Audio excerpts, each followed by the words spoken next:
Oke, jadi untuk analisis menggunakan Smart PLS, di sini saya menggunakan Smart PLS versi 4 ya. Jadi nanti kalau misalkan analisis ini pengen direplikasi atau diduplikasi, menggunakan Smart PLS 4, jangan yang 3. Karena nanti pasti akan jauh berbeda. Nah, nanti bisa dibuka data ini, klien 205 data dan hasil ya. Ini dibuka. Nanti pada set data, nah ini adalah data yang kita gunakan untuk uji Smart PLS atau uji PLS yang menggunakan software Smart PLS. Di sini ada data ini ada 940-an ya, 948 responden dengan 41 kuesioner. Jadi jika di total data ini ada sekitar 38.868 data, entry data seperti ini ya. Satu-satu ini ada 38.000. Ya, seperti itu ya. Jadi kalau misalkan data ini ingin diedit, belum lagi ini data dari segini banyaknya dibagi menjadi 12 variabel. Kemudian dari 12 variabel ini disusun menggunakan model yang serumit ini. Jadi bisa dibayangkan lah ya, kerumitannya bagaimana jika data ini ingin diedit seperti itu. Oke. Nah, data ini kita rubah dulu formatnya ke dalam CSV karena nanti format CSV tersebut yang akan kita masukkan ke dalam aplikasi Smart PLS. Jadi cara membuat file CSV-nya seperti ini. Kita copy dulu seperti ini ya. Nah, ini jadi untuk yang nama variabelnya tidak usah, jadi ini saja. Nah, ini ya. Nah, ini dan datanya. Oke. Kita copy seluruhnya. Nah, kita blok, kita copy. Lalu kita paste seperti ini. File seperti ini ya. Workbook, kita buat file baru. Klik kanan, paste yang ini, yang 123 ini, paste value. Setelah seperti ini kita hapus yang ini, kuesionernya kita hapus karena tidak digunakan. Oke.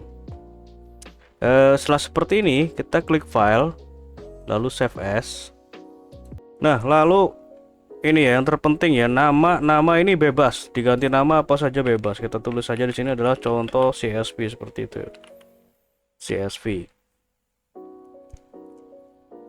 Nah, kemudian save as type. Nah, ini yang paling penting, save as type kita klik, kita pilih ini CSV UTF 8.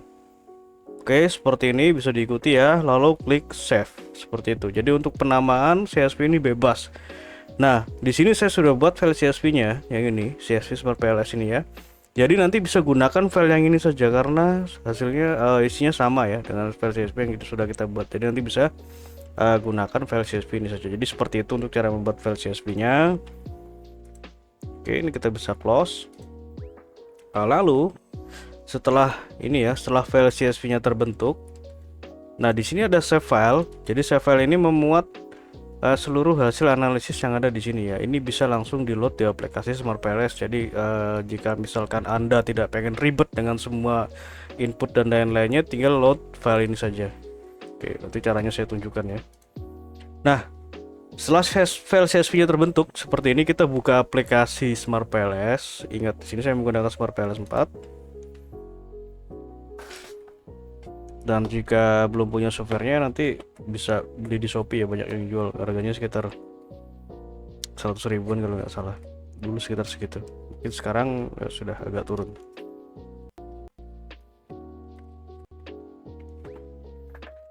Nah, akan muncul tampilan seperti ini. Oke, kita coba load dulu ya, load dulu data yang atau hasil analisis yang sudah kita buat yang ini, save file ini ya. Nah, kita load ya, caranya seperti ini. Nah, file save file ini ada di sini, ada di ada di zip ini, nanti bisa diekstrak di laptop seperti itu. Oke, ini saya jelaskan pelan-pelan ya supaya bisa diikuti. Kita tunggu.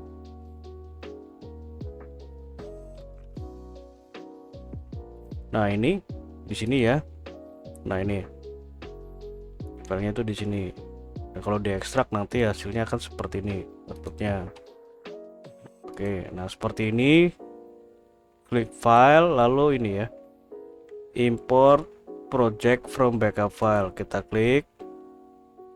Nah, kita masukkan file CSV nya, save file yang sudah disiapkan. Nah, ini ya, save file, double klik. Nah, ini export project ini kita klik, lalu klik open. Nah, ini nama bisa diganti, cuma ini kita biarkan dulu ya. Nah, seperti ini.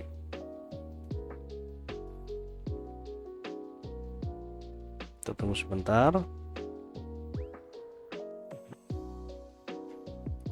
Nah, seperti ini klien 25 export project ya, 2005 export project, dan tandanya ini save filenya itu sudah dimuat di dalam aplikasi Smart PLS. Ini double klik. Nah, ini semua pengujian, ada model. Nah, ini model yang masih penuh, dan kedua ini adalah model eliminasi ya. Nah, ini model penuh. Yang kedua ini adalah model eliminasi. Nanti saya jelaskan bagaimana cara membuat model dan memasukkan data CSV yang sudah kita buat ya, seperti itu. Oke, seperti itu. Nah, selanjutnya adalah kita buat analisisnya ya. Kita bisa klik new project, ini new project, kemudian nama ini bebas, kita tulis saja contoh seperti itu, create.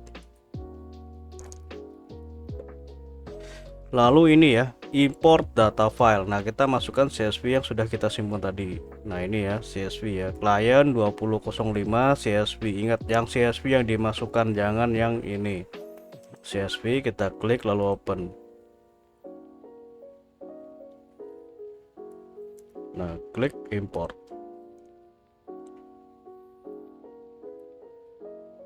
Nah, ini tandanya data sudah termuat dalam aplikasi Smart PLS. Kita bisa back. Lalu ini kita create model. Model type kita klik, kita pilih PLSM, kemudian model name ini bebas. Ini kita tulis saja model 1.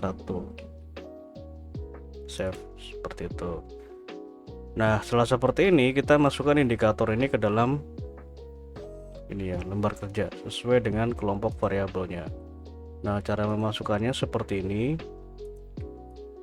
Nah, seperti ini ya. Oke, seperti ini. Nah, karena ini banyak variabelnya, jadi untuk prosesnya saya percepat ya. Nah, seperti ini caranya. PR ini contohnya nih ya, PRC1. Kita klik dulu, lalu tekan shift, kita klik PRC3. Nah, akan terblok seperti ini, lalu kita drag seperti ini, kita tarik. Nah, seperti itu ya. Oke, kita contohkan sebagian saja karena ini banyak ya, supaya nanti videonya tidak terlalu panjang, karena ini analisisnya juga masih panjang ya, karena untuk model ini, pembuatan model ini sisanya hanya repetisi saja. Oke, nah setelah seperti ini, lalu misalkan kita pengen merubah namanya ini ya, pengen merubah nama. Nah, untuk nama seperti ini cara merubahnya supaya lebih mudah ya. Nah, kita contoh ini PRIN, print. Nah, ini ya namanya ini ya. Nah, kita copy seperti ini, copy, lalu ini kita double klik, kita blok, kita paste di sini. Nah, lalu apply. Nah, namanya ganti kan, ini juga sama, verify, double klik, kemudian ini paste di sini. Nah, lalu klik apply. Nah, seperti itu ya, namanya akan terganti seperti itu. Nah, kemudian jika ingin merubah posisi dari konstruk ini ya, konstruk itu yang kuning ini.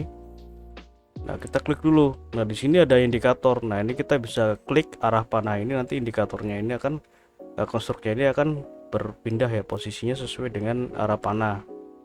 Nah, namanya seperti ini. Nah, seperti itu ya. Jadi kita kalau pindah ke atas ya ke atas, kanan ke kanan, ke kiri ke kiri, bawah, seperti itu. Jika ingin menggeser, tinggal drag saja seperti ini. Oke, seperti itu ya untuk cara memasukkan dan mengelompokkan variabelnya. Kemudian kita susun modelnya. Untuk model ini nanti kita susun, kita percepat ya. Nah, misalkan seperti ini sudah dimasukkan semua ya, dari variabel ke-1 sampai dengan variabel ke-12, lalu kita hubungkan variabel ini garis panah ya dengan garis panah sesuai dengan ini.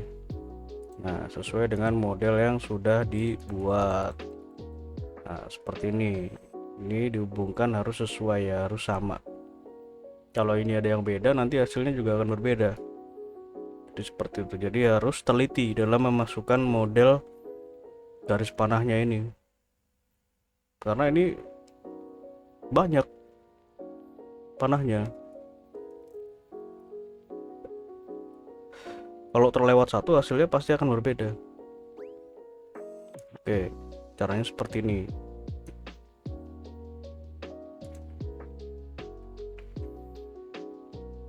Nah, kita urutkan satu persatu terlebih dahulu. Jadi kita ke ini dulu ya, perceive usefulness dulu. Nah, untuk menghubungkan variabelnya kita bisa gunakan menu connect ini. Nah, connect, kita klik. Nah, kita hubungkan personal inovatif. Nah, ini kita hubungkan seperti ini, kita tarik. Nah, seperti ini ya. Lalu ini relatif produk inovatif. Nah, ini. Nah, seperti ini ya, kita hubungkan seperti ini. Lalu ini adalah perceive. Oke, ini ke sini. Ini ke sini ke CV ya.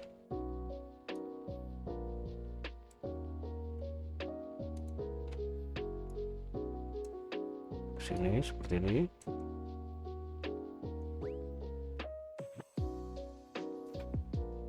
Lalu public involvement dia ke perceive risk dan ke sini.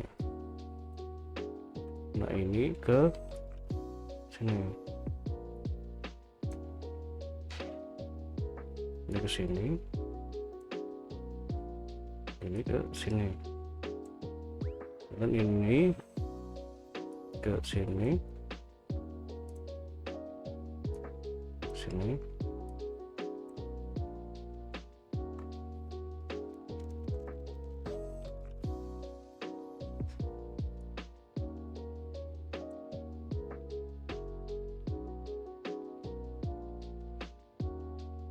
Oke, seperti ini ya. 1, 2, 3, oke. Kita cek ulang apakah sama. Dan untuk model ini saja ya, saya sendiri juga beberapa kali ada kesalahan dalam pembuatan modelnya, jadi ada yang kelewat ya, karena variabelnya banyak. Jadi semakin banyak variabel, semakin rumit jalur, maka hasilnya juga akan semakin rumit. Selain itu, kemungkinan untuk hasilnya error atau hasilnya jelek juga semakin besar.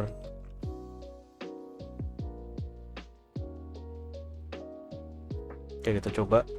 Nah, setelah seperti ini bisa kita save ya. Nah, save seperti ini. Calculate PLS algorithm. Kita coba dulu bootstrapping ya untuk menghitung ada berapa.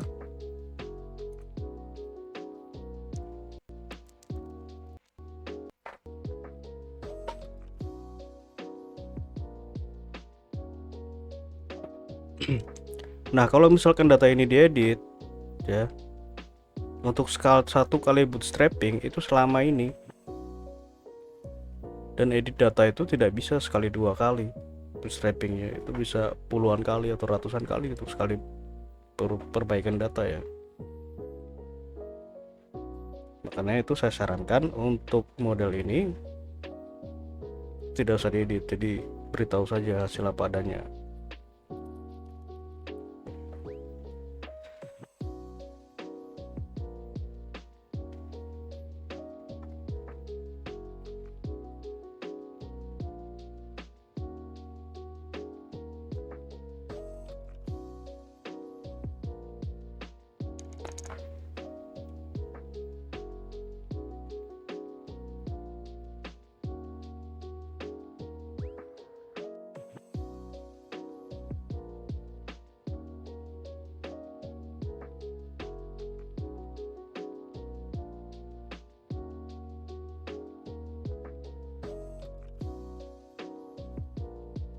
1 2 3 4 5 6 7 8 9 10 11 12 13 14 15 16. Ada yang kurang.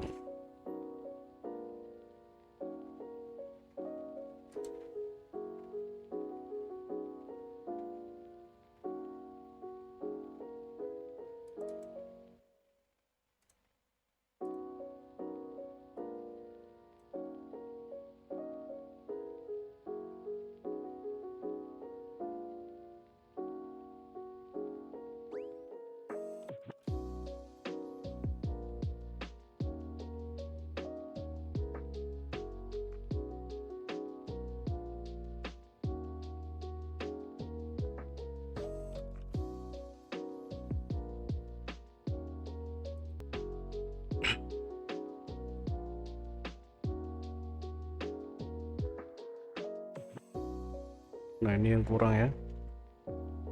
Nah, ini satu jalur ketinggalan. Nah, seperti ini.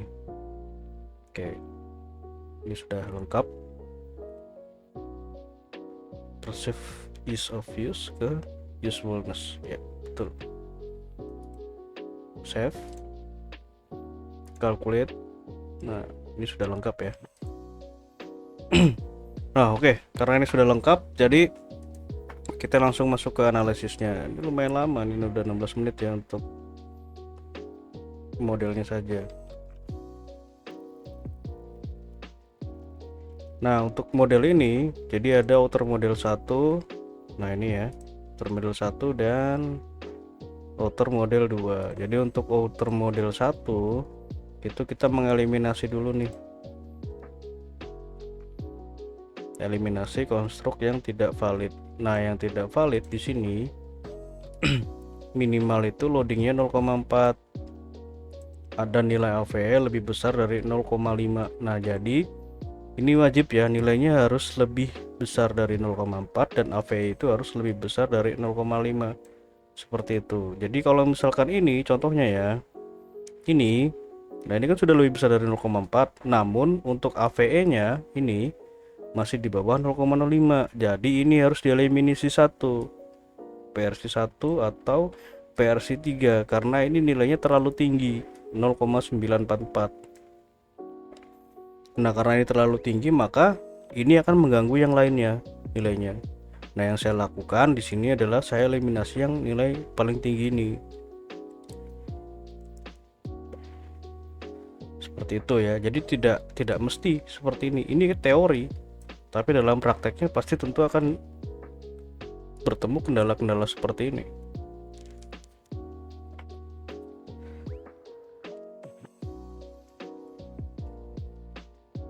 Nah, kalau misalkan tidak percaya dengan hasil analisisnya, nanti bisa dibuktikan sendiri ya. Tinggal diikuti aja langkah-langkahnya.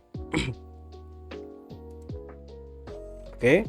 Nah, untuk uji ini ya, outer model yang pertama, kita kembali lagi seperti ini. Nah, kita klik calculate, lalu PLS algorithm, lalu start calculation.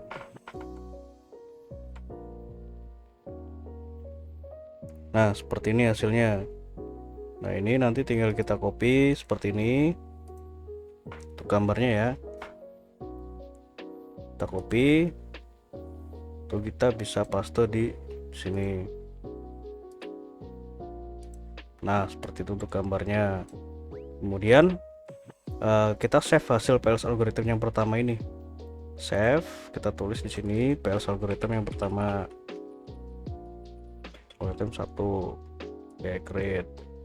Nah, kemudian jika pengen meng-save hasil ini di luar dari Smart PLS, tadi kan kita save di dalam Smart PLS ya.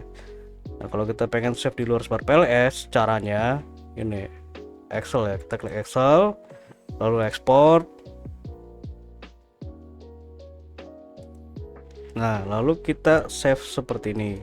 Contoh ini ya, PLS algorithm 1 seperti itu. Lalu klik save. Nah, nanti hasilnya seperti ini, seperti yang saya buat ini. Dan itu berlaku untuk semua pengujian seperti itu. Oke ya.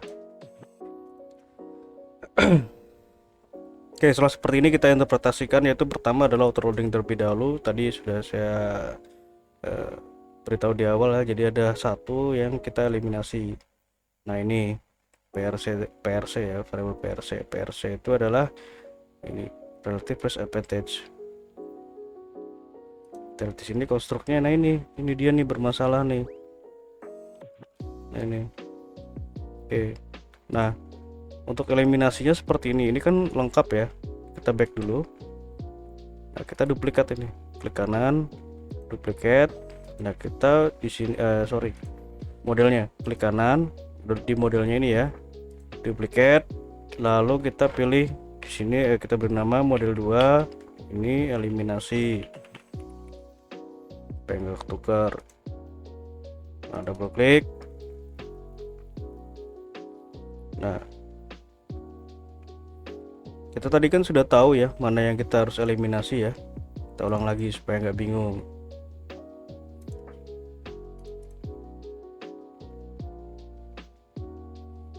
Nah jadi yang saya bisa bantu ya seperti ini aja. Jadi menyajikan memang data apa adanya gitu. Kalau misalkan ini harus diedit ya tentu akan berbeda ya untuk biayanya ya, karena ini juga butuh waktu yang lumayan banyak untuk mengeditnya. Nah, kita lihat di sini mana tadi ya. Nah ini kan PRC3 ini nilainya 0,9. Nah yang lain kan nggak ada yang 0,9. Ini 0,9 PRC3 kita hapus, kita delete, kita rapikan, kita save. Nah kita save di sini itu udah masuk ke ini yang kedua. Nah, ini untuk model yang kedua ya. Nah, untuk model ini dipakai sampai dengan nanti ke uji hipotesis. Klik calculate, PLS algorithm, start calculation.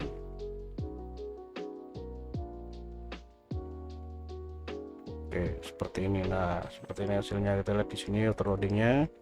Nah, ini memang masih ada yang merah, cuma ini sudah di atas 0,4 ya. Atau bagusnya ini sudah di atas 0,5 seluruhnya.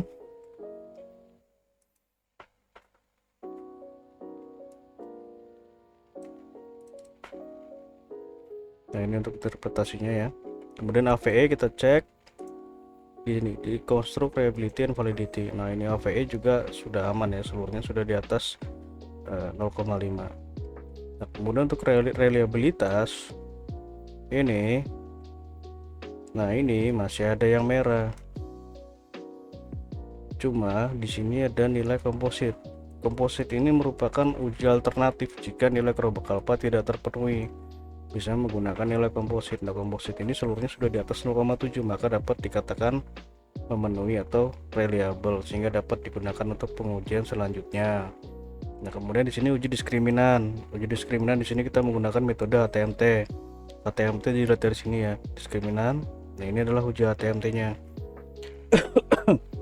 Jadi untuk HTMT ini nilainya harus lebih kecil dari 0,9. Nah, ini sudah semuanya lebih kecil dari 0,9, artinya tidak ada masalah. Nah, kalau tadi yang ini ya, PRC ini tidak dikurangi 1 yang 0,9, maka di sini warnanya akan merah. Karena ini nilainya lebih dari 0,9, seperti itu. Bermasalah lagi nanti di sini discriminant validity-nya. Seperti itu. Nah, ini HTMT aman, nggak ada masalah. Nah, selanjutnya adalah intermodel. Di sini menggunakan metode collinearity assessment VIF. Nah, untuk VIF ini kita lihat di sini. VIF kita masuk ke inner ya. Karena ini udah inner model. Nah, VIF ini nilainya harus lebih kecil dari 5. Nah, ini seluruhnya lebih kecil dari 5, maka tidak terjadi masalah di collinearitas ya, atau di multicollinearitasnya ini tidak terjadi gejala seperti itu. Selanjutnya adalah nilai R. Untuk R square kita lihat di sini, R square ini ya, klik. Nah, ini adalah nilai R square-nya. Nah, kita jelaskan ini contohnya. Heavy forecast intention. Nah, ini ya, heavy forecast intention ini yang ini. Jadi nilainya adalah 0,390. Nah ini 0,390. Nah ini menunjukkan bahwa seluruh variabel ini dari mulai personal inovatif sampai dengan perceived views itu mempengaruhi sebesar 39,0%, sedangkan sisanya dipengaruhi oleh variabel lain di luar dari model penelitian. Seperti itu cara membacanya. Nah contoh lagi untuk electric visual knowledge. Nah nilainya adalah 0,213. Nah di sini hanya dipengaruhi oleh satu variabel. Nah ini tanda panahnya ya, satu. Nah berarti di sini bahwa public involvement itu mempengaruhi sebesar 21,3%, sisanya dipengaruhi variabel lain di luar dari model penelitian. Seperti itu. Dan untuk lain-lainnya cara bacanya sama ya. Oke, selanjutnya di sini adalah nilai Q kuadrat atau predictive relevance. Nanti kita lakukan. Kita ke sini dulu, effect size. Jadi effect size ini dapat mengetahui seberapa besar pengaruh variabel independen terhadap dependen. Kalau yang tadi itu kan bersama-sama, artinya kan gabungan. Nah, kalau ini satu persatu. Kita lihat nilainya di sini. Nah, ini ya. Ini nilainya. Nah, supaya lebih gampang kita lihat di bagian list. Nah, ini. Nah, untuk list ini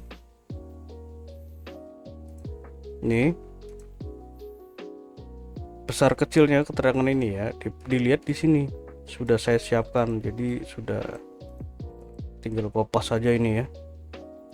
Nah ini sudah saya siapkan. Nah kita lihat contohnya ini electric visual knowledge ke perceived risk, nilai F square nya adalah 0,012.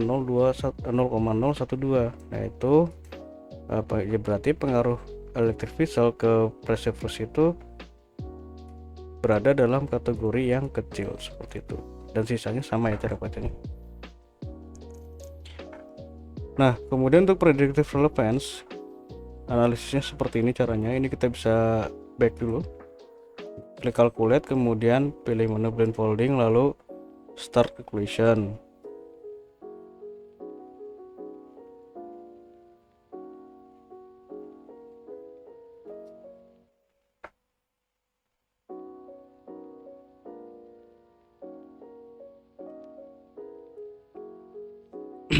Nah ini ya, di sini construct cross validated redundancy, kita klik. Nah ini adalah nilai dari Q kuadratnya. Jadi FV redundancy nilai Q kuadratnya adalah 0,211. Kita lihat di sini interpretasinya, yang lainnya sama ya. Nah ini nilainya 0,211. Nah di sini ada kriterianya. Jadi 0,211 ini berada di dalam kategori yang sedang, jadi memiliki relevansi prediktif yang sedang. Jadi relevansi prediktif itu dimaksudkan ketika model ini digunakan untuk penelitian ulang. Jadi nilai Q kuadrat atau nilai prediktif relevansi itu berada dalam kategori sedang, atau ketepatannya itu berada dalam kategori sedang, seperti itu ya. Lain-lainnya ini sama ya cara bacanya, jadi tidak perlu diulang supaya tidak terlalu panjang videonya. Nah yang terakhir adalah uji hipotesis penelitian. Nah uji hipotesis ini tadi dipermasalahkan ya untuk ujinya ya. Memang ujinya seperti ini adanya ya. Nah untuk ujinya caranya seperti ini. Nah, klik calculate, kemudian ini ya, kita pilih menu bootstrapping, lalu start calculation. Ini sengaja saya biarkan ini supaya tidak di skip, supaya tahu bahwa seberapa lama jika data ini di running ya.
Ya, seperti ini untuk hasilnya.